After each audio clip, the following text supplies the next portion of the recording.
بچے سب کو اچھے لگتے ہیں، والدین اپنے بچوں سے محبت کرتے ہیں، اس لیے انہیں اچھی تعلیم دلاتے ہیں اور ان کی صحت کا خاص خیال رکھتے ہیں تاکہ وہ اچھے شہری اور اچھے انسان بن سکیں۔ لیکن بدقسمتی سے بعض بچوں کو غریبی اور مجبوری کی وجہ سے تعلیم کے بجائے محنت مزدوری کرنا پڑتی ہے۔ یہ بچے سارا دن سڑکوں، بازاروں اور گلی کوچوں میں گھومتے پھرتے محنت مزدوری کرتے نظر آتے ہیں۔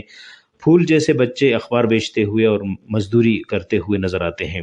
ان کی عمریں بھی عموماً کم ہوتی ہیں، لیکن پھر بھی وہ محنت مزدوری کرنے پر مجبور ہیں۔ بعض والدین غربت کے ہاتھوں مجبور ہو کر اپنے بچوں کو تعلیم دلانے کے بجائے ان سے مشقت کروانے پر مجبور ہوتے ہیں تاکہ وہ بھی کچھ کام کر کے گھر کا خرچہ چلانے میں مدد کر سکیں۔ یہ محنت کش معصوم بچے تعلیم سے محروم زندگی گزارنے پر مجبور اور زندگی کے آرام و آسائش سے بے نیاز صبح سے رات تک اپنے کام میں مگن رہتے ہیں۔ ان کے کھیلنے کودنے کے دن ہوتے ہیں، لیکن وہ اتنی چھوٹی سی عمر میں محنت مزدوری کرنے پر مجبور ہوتے ہیں۔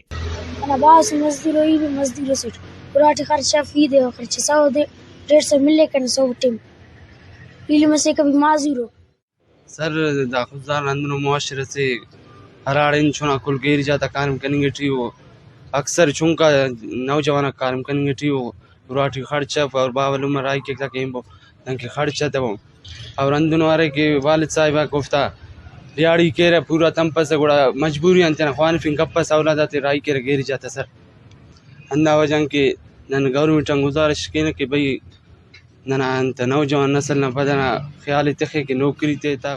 محنت کش بچے قابل تعریف اور قابل توجہ ہوتے ہیں۔ زیادہ نہیں تو اپنے گھر کے ملازم بچوں کو تعلیم دینا شروع کریں۔ ہو سکتا ہے کہ کل کو یہ بچے اس قابل ہو جائیں کہ دوسرے بے سہارا بچوں کا سہارا بن جائیں۔ اس طرح علم کے چراغ سے چراغ جلتے چلے جائیں۔ رپورٹ مرتضی بلوچ، وش نیوز، خضدار۔